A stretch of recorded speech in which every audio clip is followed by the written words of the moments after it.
참미예수님, 오늘은 4월 3일 성주간 월요일입니다. 하느님께서 당신 영을 주시면 사람들의 혼이 생기를 얻어서 하느님을 닮을 수 있게 됩니다. 메시아와 그 백성의 삶은 그 출발점이 하느님의 영이었습니다. 성주간 월요일인 오늘 예수님의 공생활을 미리 내다본 이사야의 예언과 라자로의 동생 마리아가 나르드 향유로 예수님의 장례를 미리 치르는 이야기를 들었습니다.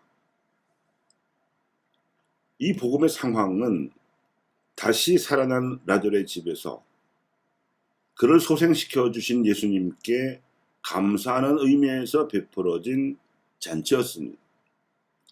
그런데 평소에 그분 발치에 앉아서 말씀을 들어드리던 마리아가 이번에는 비싼 나르드 향유 한 리트라를 가져와서 예수님의 발에 붓고 자기 머리카락으로 그 발을 닦아드리는 행동으로 잔치 자리에 이목을 끌었습니다. 온 집안에 향유 냄새가 가득 찼기 때문이기도 하고, 향유를 예수님 발에 부어드리고서는 자신의 머리카락으로 닦아드리는 극히 정성스러운 행위로 그분을 대했기 때문입니다. 이는 오빠 라자로를 살려주신 데 대한 감사의 표현이기도 했지만, 더 중요하게는 오빠로 인해 죽을 위험에 처하시게 된 그분의 장례를 미리 치르는 애틋한 추모의 행위였습니다.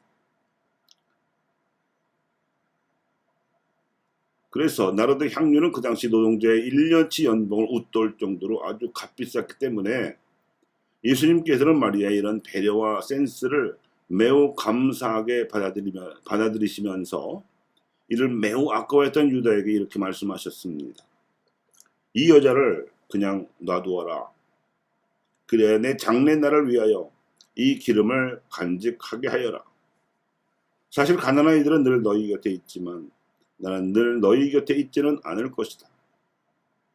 이렇게 예수님께서는 곧 닥칠 당신의 죽음이 걱정되기보다는 지금의 마리아가 하는 것처럼 나중에 그리고 훨씬 후대에 이르기까지도 당신을 믿는 이들이 당신의 삶을 기억하기를 원하셨습니다. 예수님을 위한 이 장례는 장차 그분을 기억하는 이들에 의해서 더 많은 애덕 행위를 불러일으켜 부활의 삶으로 이끌 수 있는 매우 생산적인 전례 행위였던 것입니다. 그 삶의 가치와 의미는 오늘 독서인 주님의 종의 노래에서 이사야가 제대로 내다본 바가 있습니다. 외치지도 않고 그 소리가 거리에서 들리게 하지도 않았지만 예수님께서는 공생활 내내 하나님께서 붙들어 주시는 대로 사셨으며 그분의 선택을 받았다는 자의식을 지니시고 그분 마음에 들도록 복음을 선포하시는 삶을 살아오셨습니다. 예수님의 복음 선포에 있어서 우선적인 관심을 받은 이들은 바리사이들이나 사두가이들이 보기에 부러진 갈대와도 같고 꺼져가는 심주와도 같은 사람들이었습니다. 가진 것이 없고 배운 것도 부족한 그네들을 예수님께서는 하나님께서 보내주신 사람들로 대접하면서 성실하고 공정한 대우를 해주었습니다.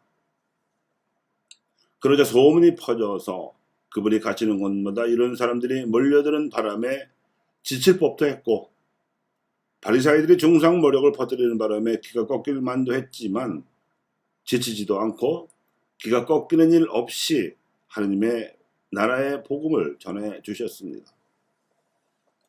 예수님의 이런 공생활은 새하늘을 창조하시는 일이었고 새 땅을 펼치시어 거기에서 자라는 온갖 것들에게 생기를 불어 넣어주시는 것이었습니다. 그러니 이런 삶의 활동의 가치를 알아보고 또 그럼에도 불구하고 억울한 죽음을 당하시게 된 슬픈 운명이 안타까운 나머지 마리아는 그 귀한 향유로 기념하려던 것이었습니다. 그러므로 우리도 마리아처럼 예수님께서 행하신 일들의 가치와 살아오신 내력의 의미를 알아볼 수 있다면 그분을 기억하고 그분을 기념하는 한편 그 일과 그 삶을 계승해야 합니다. 그렇다고 큰 소리로 외칠 필요도 없습니다. 단지 부러진 갈대나 꺼져가는 심지처럼 무시당하는 이들을 일으켜 세우면서 지치지도 말아야 하고 기가 꺾이지도 말며 사람들에게 하느님의 빛을 전해주면 됩니다. 이 과정에서 우리네 영혼이 새로 빚어질 것입니다. 새로이 창조되는 것이지요. 우리네 눈도 새로이 떠질 것입니다. 새하늘과 새 땅을 보게 되는 것이지요.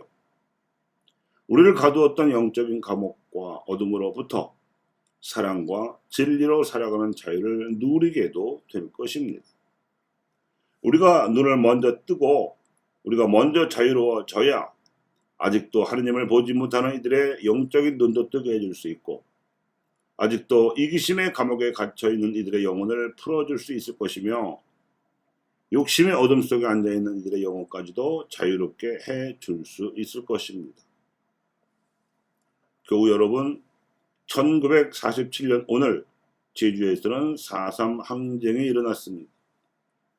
당시 남한을 지배하던 미 군정 당국에 의해서 당시 제주 인구 약 30만 명 중 10분의 1에 해당하는 2만 7천 내지 3만 명이 죽임을 당한 이 사건은 최근까지도 제주도민들을 이념적으로 올가매었던 한국 현대사의 최대 비극이었으며 동시에 미 군정의 정치적 성격을 만천하에 폭로한 사건이기도 했습니다. 우리 민족을 둘러싼 역사의 진실을 알아보는 눈도 필요합니다. 이 모두가 하느님의 영을 받으면 가능한 메시아 백성의 현실입니다.